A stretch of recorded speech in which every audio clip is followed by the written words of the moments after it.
Good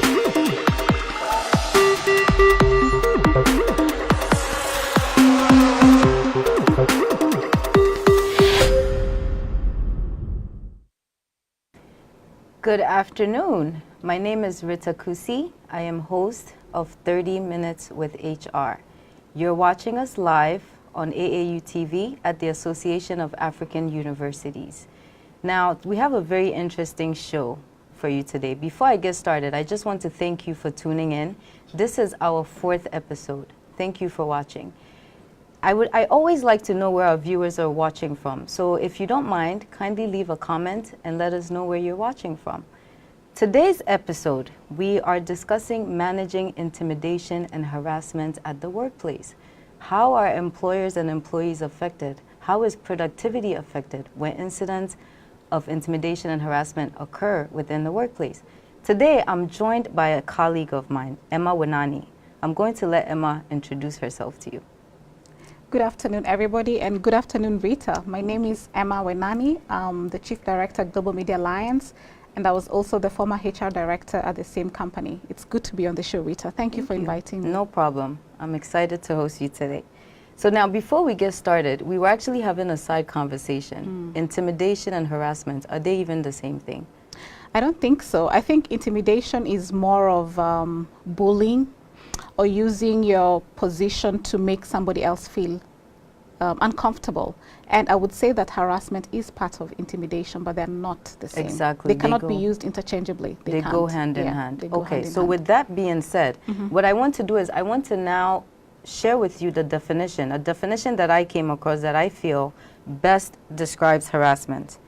Workplace harassment is behavior, conduct, actions, and statements made to or about an individual or a group of individuals, which creates an uncomfortable work environment for the targeted persons and those offended, but not directly targeted.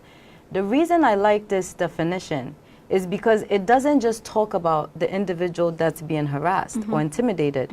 It actually includes the people who witness these incidents, who are also part of it because they become uncomfortable. Yeah. So now we won't discuss the actual event, but on Friday there was an incident that actually happened in Ghana, where it's an incident of police brutality, where an officer felt the need to exercise his power over someone, quote unquote, powerless. So now this was a perfect example of of intimidation, because he exercised his power. So now we're going to show you a clip in case you have not seen this video, which I'm sure by now has gone viral.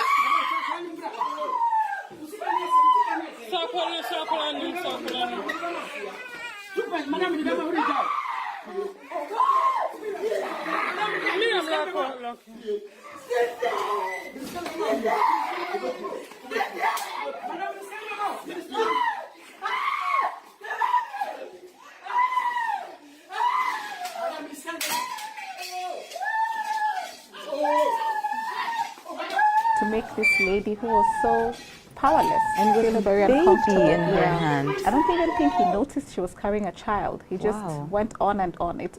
I was angry, I must say. I was very angry when I saw this video. I definitely was too. Extremely angry. I definitely was, and a lot of people were actually angry, I'm sure, after watching this video, because it's something that should not have happened, but I'm sure it happens a lot to anybody. Yes. No matter who you are, whether you're powerless or whether you are in highest power, you shouldn't feel like you're going to use your office to harass anybody. Wow. Yeah. All right. So I'm sure if you hadn't seen that video, I'm sure you have now.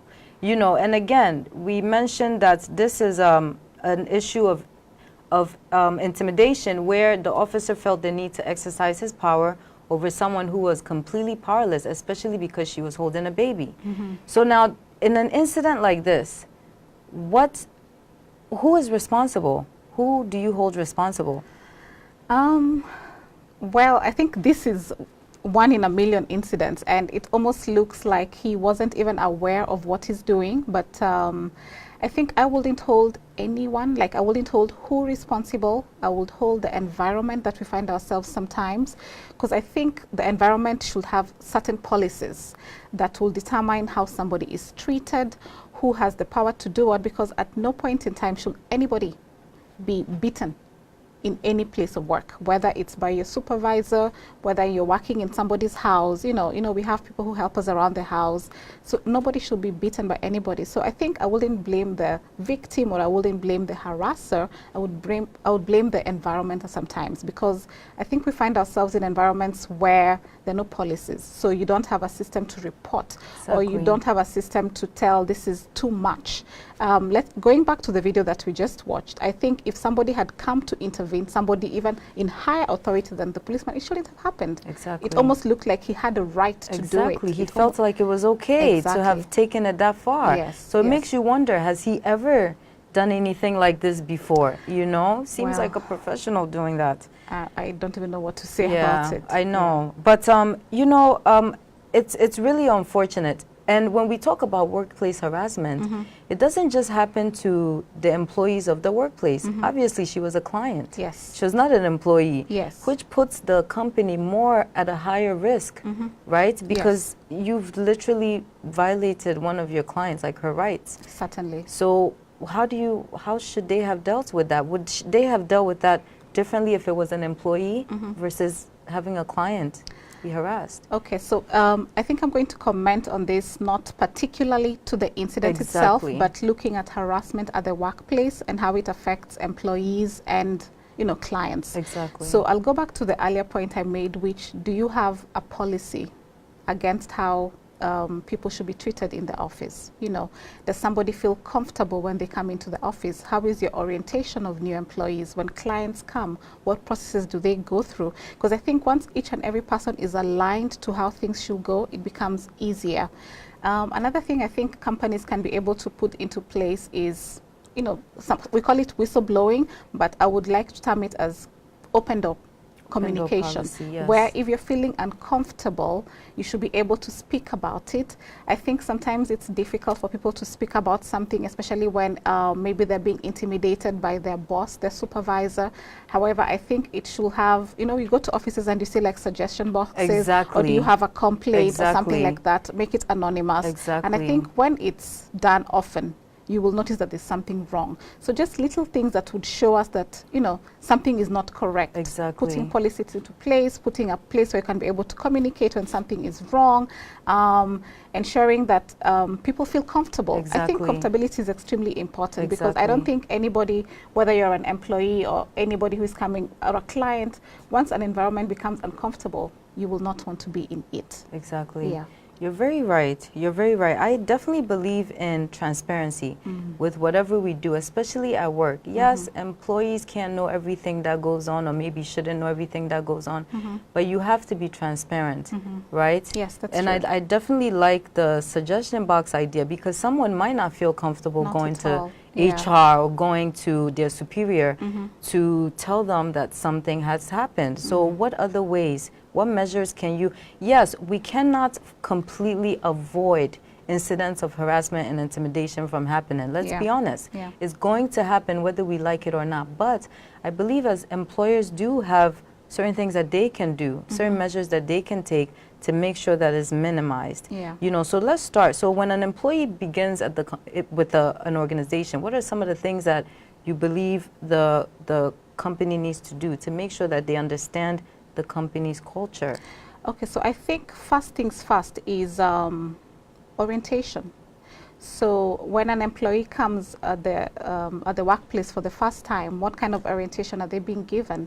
You know, where do they go when they have a problem? Is it obviously to the direct supervisor first, then maybe to the HR department? But what if the supervisor is the person that they would like to complain about? And I think also as an organization, we should be able to let employees know when to say no. Because I think sometimes when you don't communicate no, it doesn't come, the person who is harassing you might not think it's harassment. They don't, exactly. Let's go they into think it's fine. to the point of sexual harassment, Yes. for example. Yes. So if something makes you feel uncomfortable and you feel like you're being sexually harassed, whether it's in the way somebody is looking at you, in the way somebody is, you know, sending you notes or something, so long as you say, stop, I do not like it, it means that you've communicated to them that you don't like something. But immediately you don't, and maybe you start responding back to them, and then later you complain that it's harassment. Once the investigation is being done, it's like, okay, you encourage it, but now you're tired of it, you know, but not to blame the victim or anything. Another thing I think organizations can put into place is disciplinary measures.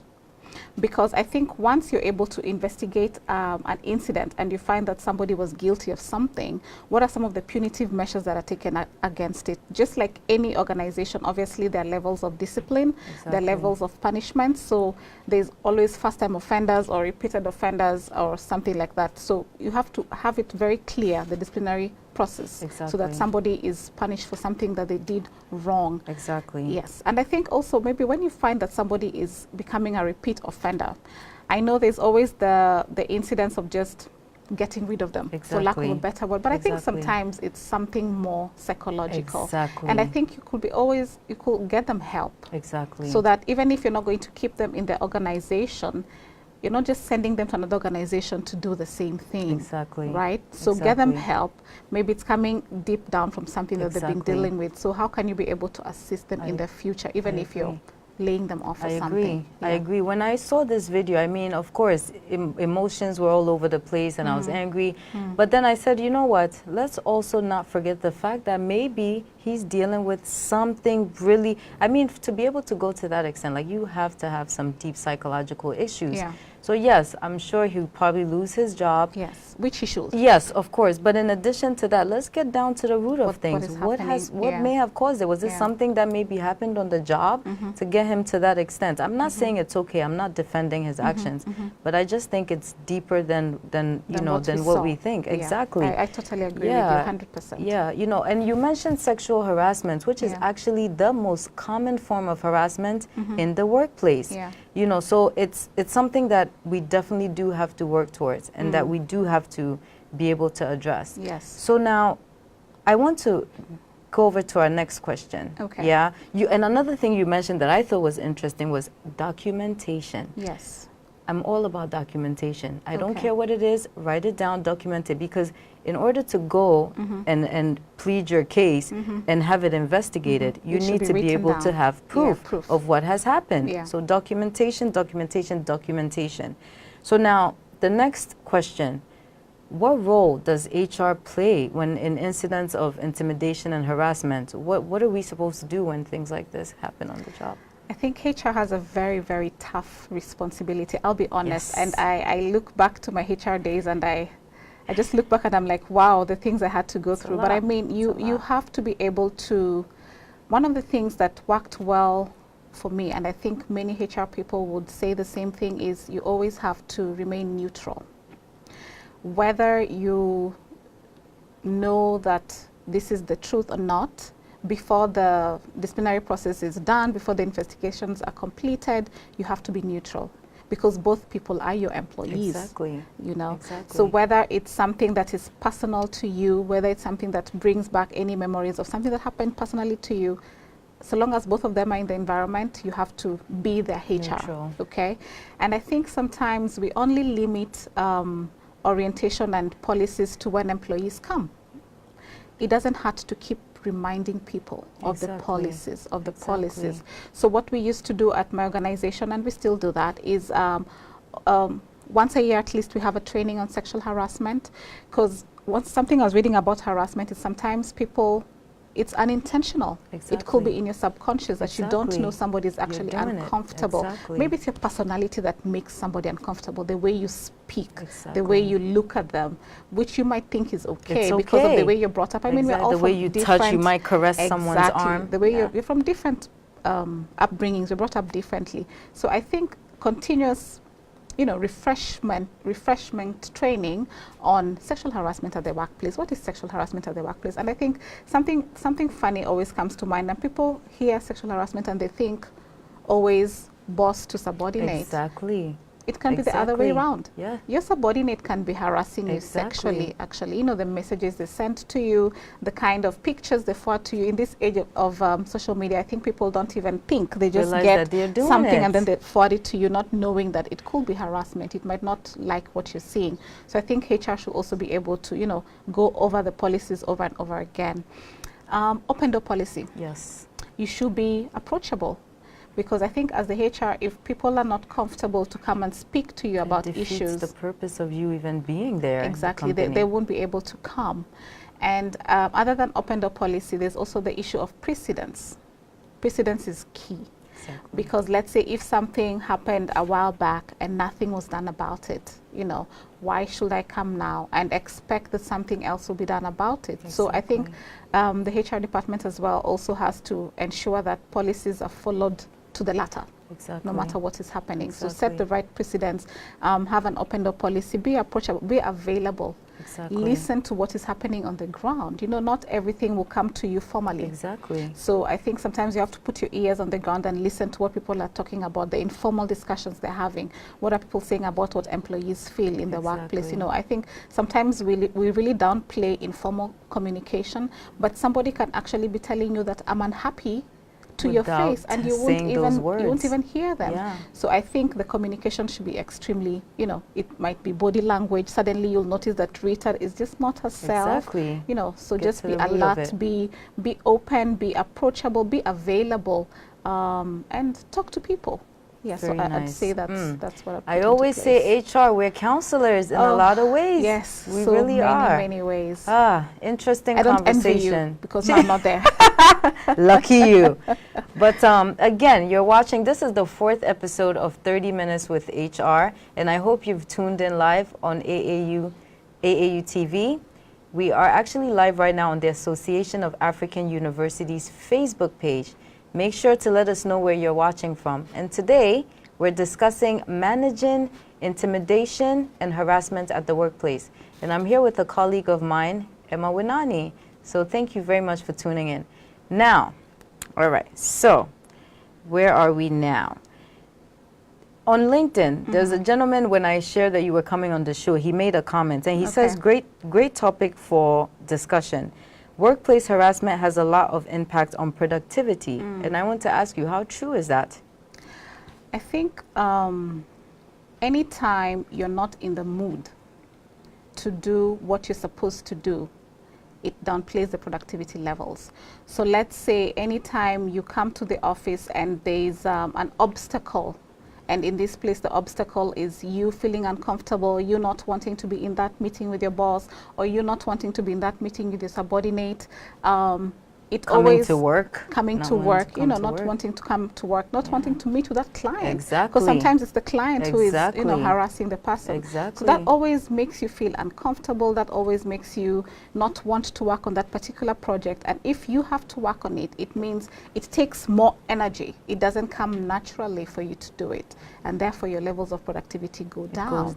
There'll be more incidences of, should I call in sick today? Should I take a longer break? Should I come in late? Because you constantly have to keep pushing yourself. So no productivity levels are going. There's just no interest. So I do agree with, you said Charles. I do agree with Charles that harassment and intimidation at the workplace always affects productivity. Yes, and that's why I mentioned that if you're being alert as an HR person, you'll be able to notice when somebody's levels of work are going down. Not to say that every time somebody's unproductive, they're being harassed. But I mean, if you see a pattern, I mean, then something is wrong. You have to get down to the root of the problem.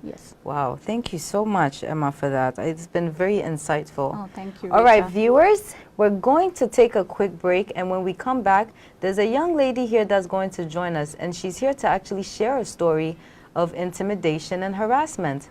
So we'll be right back.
Wenani, who's Chief Director at Global Media Alliance, and we've just welcomed another guest, Monique Parham. I'm going to let Monique introduce herself to our viewers. Hello, Monique. Welcome. Hello, Kusi. Thank you for having me. My name is Monique Parham, and I'm a social worker for the United States Public School System. Thank you for joining us. Thank you for having me. Good. So now we discussed something that actually happened a while back with you in regards to harassment in the workplace and intimidation. Can you share that with our viewers? What exactly happened? Yeah, so I've had several experiences of harassment and intimidation at the workplace, but my very first experience was harassment within a workplace from my supervisor and also one of my coworkers. Wow. Can you tell us a little bit more about what happened? Yes. So with my supervisor, he used to make comments to me about my looks. He will make comments to me about my body shape. He will make comments to me about the clothing that I will have on. And he also used to say things to me when other people weren't in the room. So he might ask me questions about, like, you know, my personal life with, am I dating? And he would say things to me about what he would do with people that he was dating. And sometimes he used to just look at me where it just made me feel very uncomfortable when I was at work.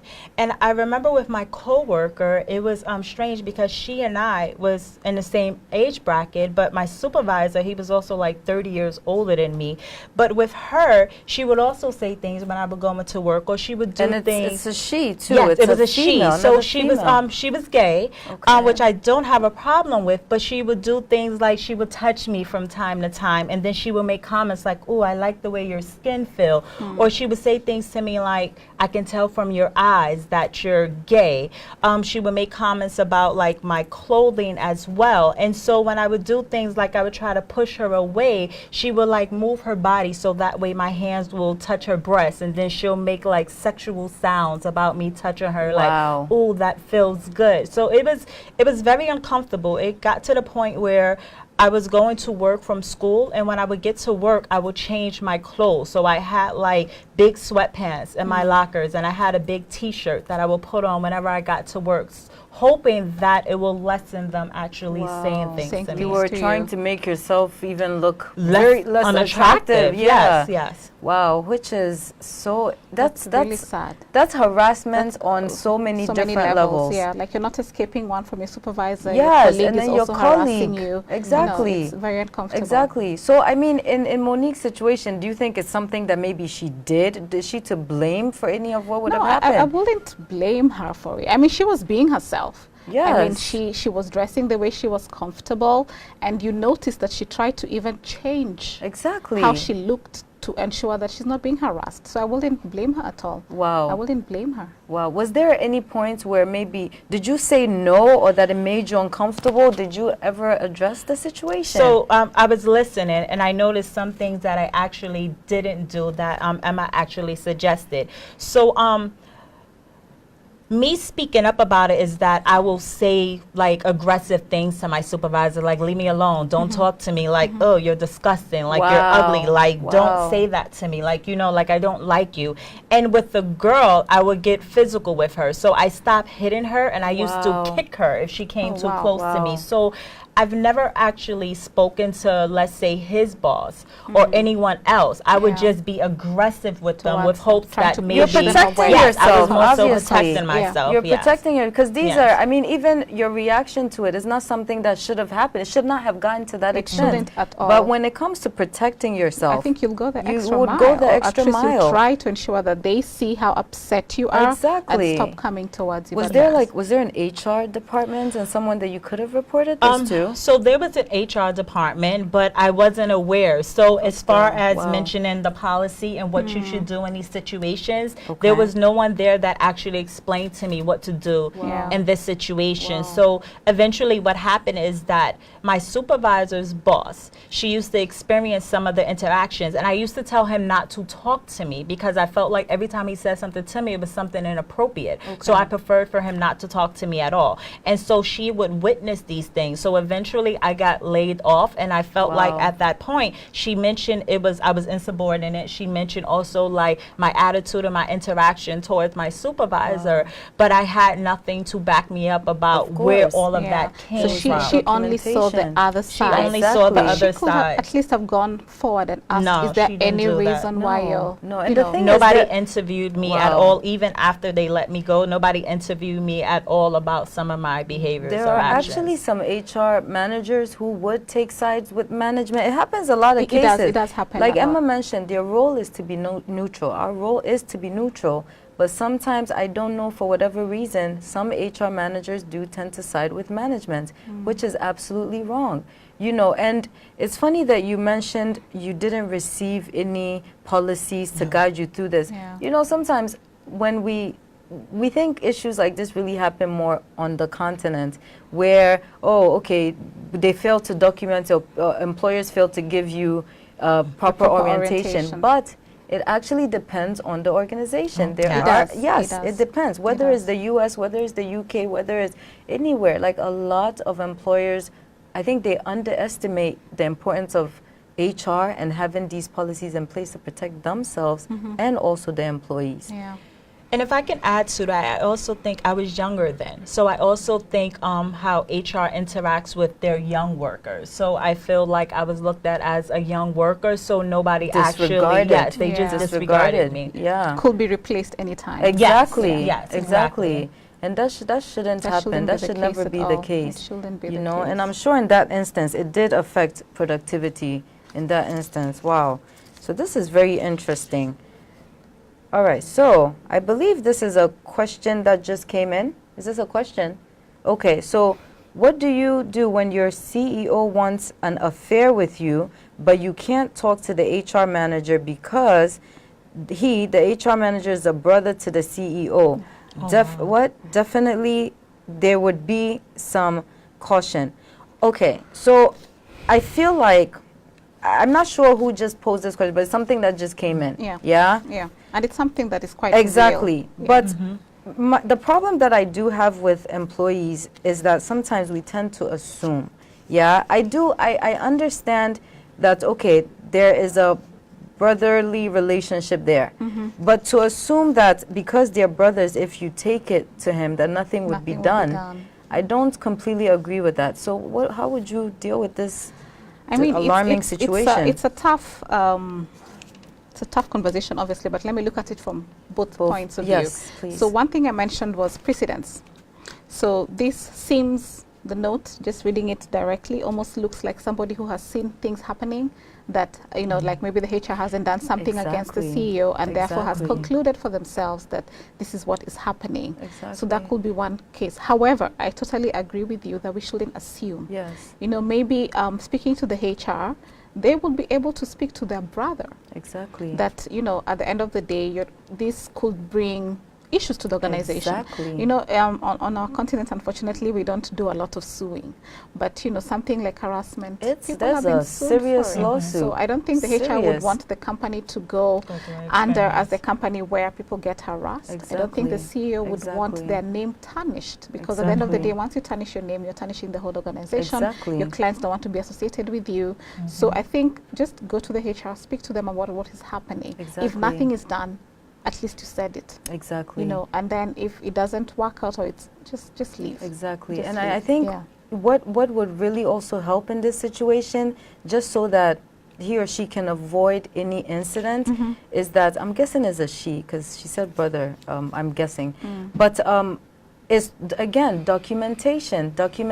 Once you have a physical proof, Yeah. let's go back to the video that was showed. If there was no actual proof Of with this the happening, video of yes. it happening, how does that woman even defend it? Who does she go to? Will they ever believe No, her? they wouldn't Do believe you her. understand? Yeah. So it's important. I don't care if you have to use a recorder, if you have to hide the video somewhere. You have to somehow be able to document and provide something that is just HR can't look at it and say, no, you're No, lying. you're lying, You know, it's yeah. like you have the proof in your face. Yes. You have to protect yourself in that sense. So if you're watching, then that's definitely our advice to you. You have to be able to protect yourself on the job, and the key way to do that is to document.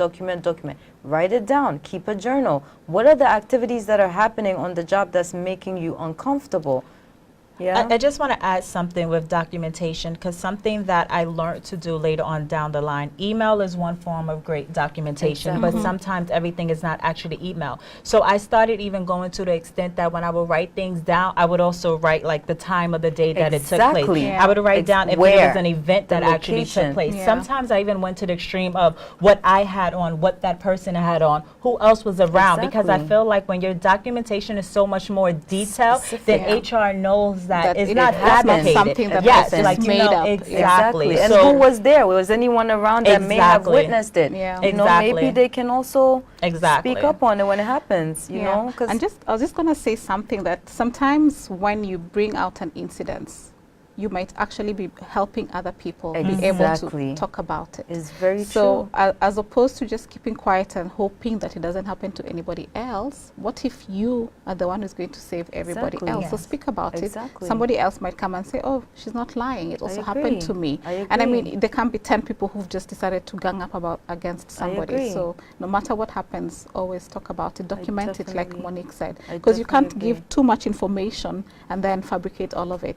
Something has to, you It's know. true. It's very Something true. has to You make know, we sense. have to really, employers really have to come up with ways to create work environments that are, you know, harmless and just stress-free. You don't need to work. And I mean, working is you know, tough in Stressful itself. enough. And then you have to go to work and work under those strenuous conditions. So thank you, ladies, so much for joining us for today's discussion. Thank you So for having here, us. 30 minutes with HR, we usually try to keep it at 30 minutes, but sometimes we go over a little bit just because the conversation is always just so good and so relevant to our viewers. So we're almost done. Before we end the show, though, I'm going to ask Emma, is there any advice that you can provide to employers and employees? How can employers create an environment that's more stress-free, comfortable for everyone to work, and also Yeah. for employees? When they experience incidents of harassment and intimidation, what should they do? Okay. So one of the things that employers can do is to communicate zero tolerance to all the employees.